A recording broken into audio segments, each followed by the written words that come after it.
Hey there, welcome to What's Cooking in the Capitol with me, Adam.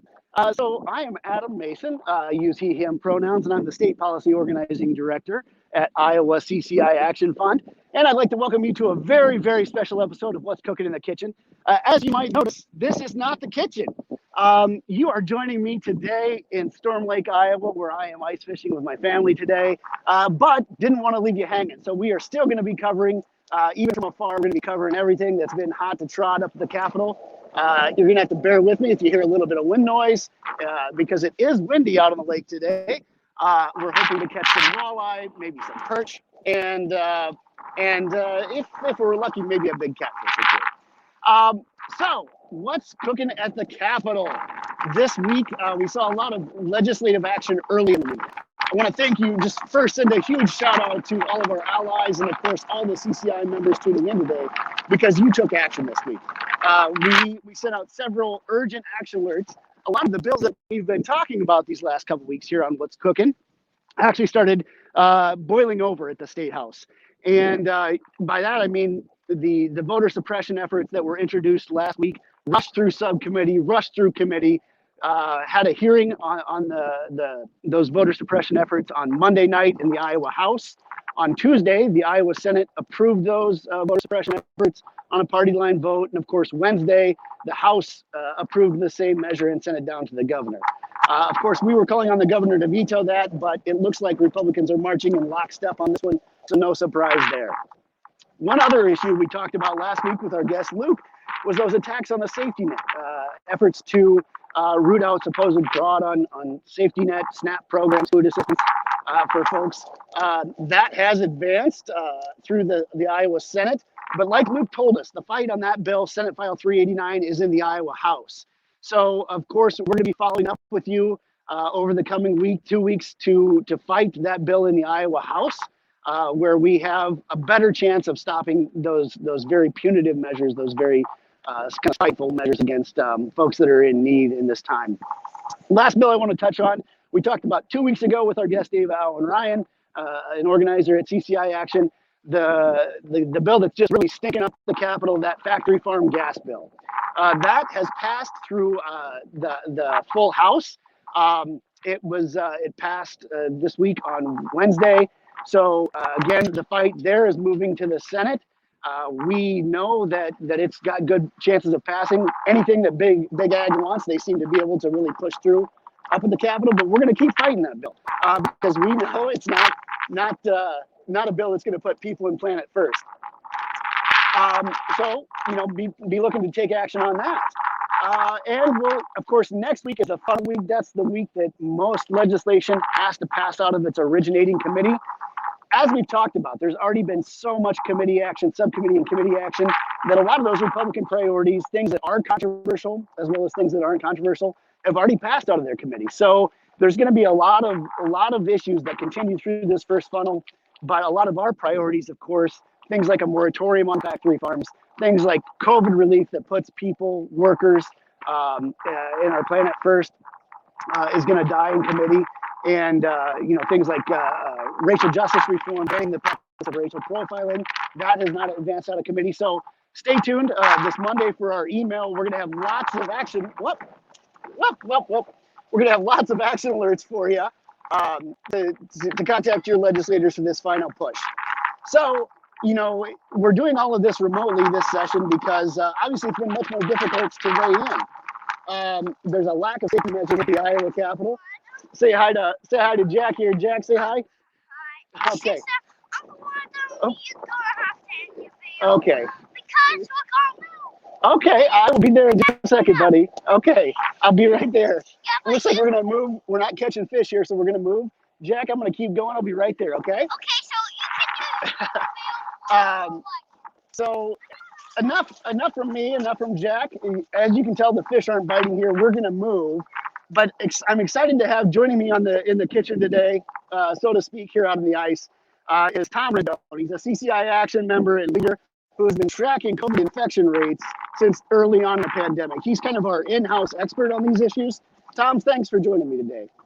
It's great to be with you today, Adam. Stay warm, by the way.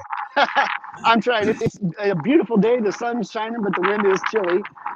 So, Tom, we are nearing a year of dealing with this pandemic, and I know folks are kind of experiencing some COVID fatigue out there. But briefly, what are the numbers telling us right now? Well, things are getting better, and I haven't been able to say that for almost a year. Infection rates are dropping, hospitalization numbers are dropping, death rates are dropping a little, and of course, we now have almost 450,000 people. That's about 14% of the population who have received at least one of possibly two doses of the virus. About a third of that 450,000 have actually gotten both of that. So things are moving along, but I really want to emphasize 2 points as we consider these positive numbers. First is that while cases are dropping, I mean, average cases in February are fewer than half of what they were in January, testing has also dropped, and testing and case rates have always correlated. You may remember Trump telling us to stop testing so case rates would not be so high.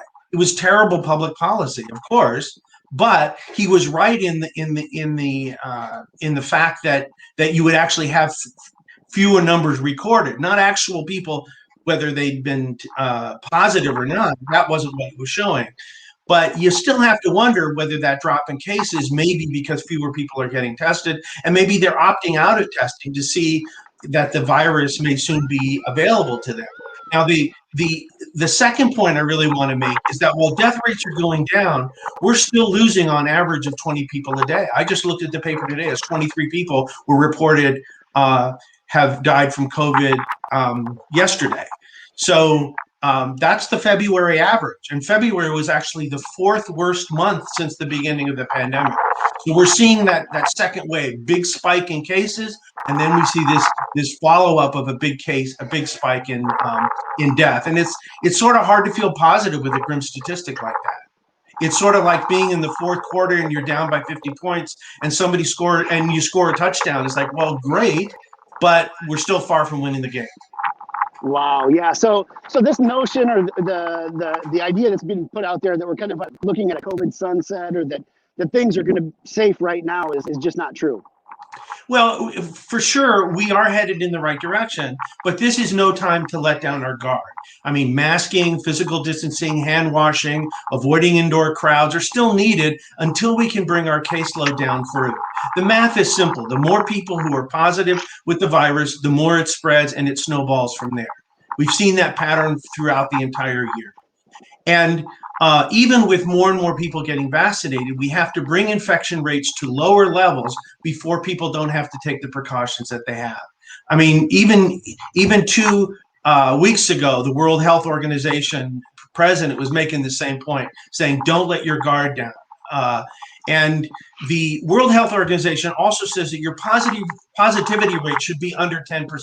Well, we're at about 20% now, which is why I thought it was so foolish that Governor Reynolds, right at the time of the Super Bowl in early February, suddenly got rid of all of the mandates around masking and everything else. It just doesn't make sense. Didn't make sense to Frank County. He's saying, well, we're still going to mask.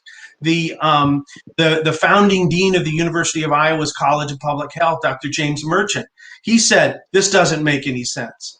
So it is little wonder that she didn't even bother to consult her own Department of Public Health before she made the proclamation. Wow. Yeah. So no surprise there. The response from Governor Reynolds has been bungled from the start. We've continued to see more of that. What's your take on the response from legislative leaders? Well, I think from I don't think that they've done much either. First of all, they refuse to issue any kind of ruling or guidance, even around masking at the Capitol. So it's turned into a big fight. Their reasons don't really make any sense. We can't police that. Well, they somehow police a dress code. So why can't they police masking? And so it's really gotten kind of, belligerent in the way that they've done that. And after 3 weeks in session, this is like the end of January, we've already had our second positive case out at the Capitol. The legislative session itself is becoming a super spreader event. And frankly, I worry about you, Adam, being there every day. Well, I appreciate that, Tom. Fortunately, we've been working remotely, and again, we've been driving members to take action remotely through their phone calls, their emails. What are some things that people should and can be doing right now? Well, let me just go back to what I was saying before. I think bracing ourselves for the end of the pandemic, which will not come as soon as we think, nor as clearly as we think, and to prepare ourselves for a resurgence that may require us to return to isolation and masking. So thinking about that would be the first thing that I would say. Second, with this session still in full swing, we haven't hit funnel, as you were mentioning, we should be pushing lawmakers to really prioritize support for families that have been the most hurt by the pandemic, especially racialized communities. In every way that COVID-19 has upset our lives and the lives, it has upset the lives of our brown and black neighbors even more. They make up a disproportionate number of cases and deaths. They're more likely to lose their jobs, less likely to get another job, more likely to be behind on rent and utilities, more likely to be uninsured when the need for quality health care is essential. How can the state make those clear needs a priority? And this may be strong language, but I feel I have to say it. I think that COVID has pulled the cover off Iowa as a white supremacist state, one in which white lives are privileged over black and brown lives. Reynolds and the GOP have doubled down on that privilege. They're even trying to pass laws to prevent us teaching about America's racist past. So we should also prioritize all essential frontline workers, not just teachers and healthcare workers. And I'm thinking here about meat packers, but I think there are others as well. She just recently, yesterday, she talked about how she was going to expand it to people with disabilities. Well, people in the disabilities community say, well, what's your definition of that so that we know whether we're included or not? And because of that lack of clarity, there's just going to be more confusion about how this vaccine is spread around. So I would say, what about prioritizing communities of color to stop the high spread and improve the management of a pandemic in those neighborhoods? And finally, I hope it's clear to everyone that it makes a difference who lives in Terrace Hill. When crises happen, you want a smart, competent leader at the helm. When you don't, the results are very ugly, as we've seen so clearly in the past year.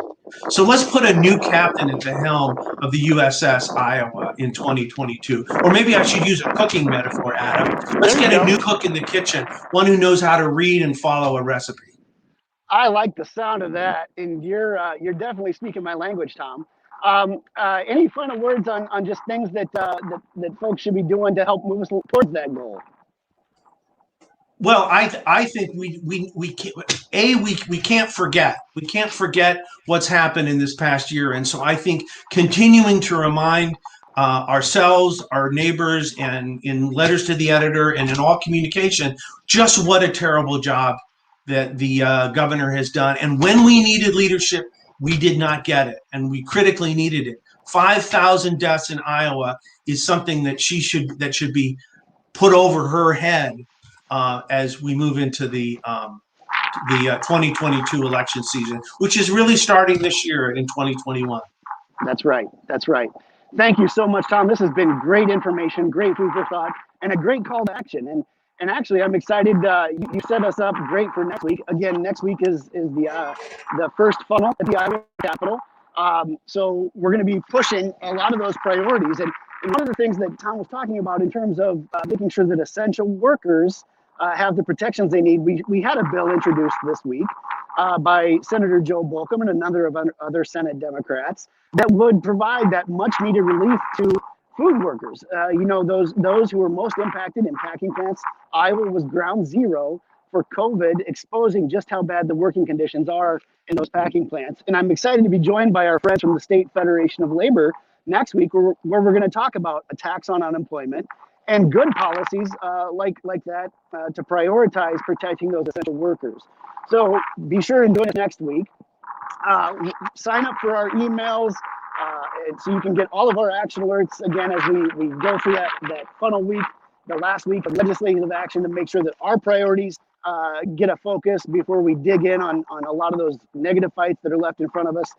I want to thank you again for bearing with me on a windy, chilly day here as I'm, cooking things up and actually trying to find stuff to cook up in Storm Lake, doing some ice fishing.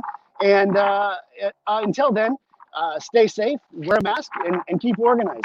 Thank you.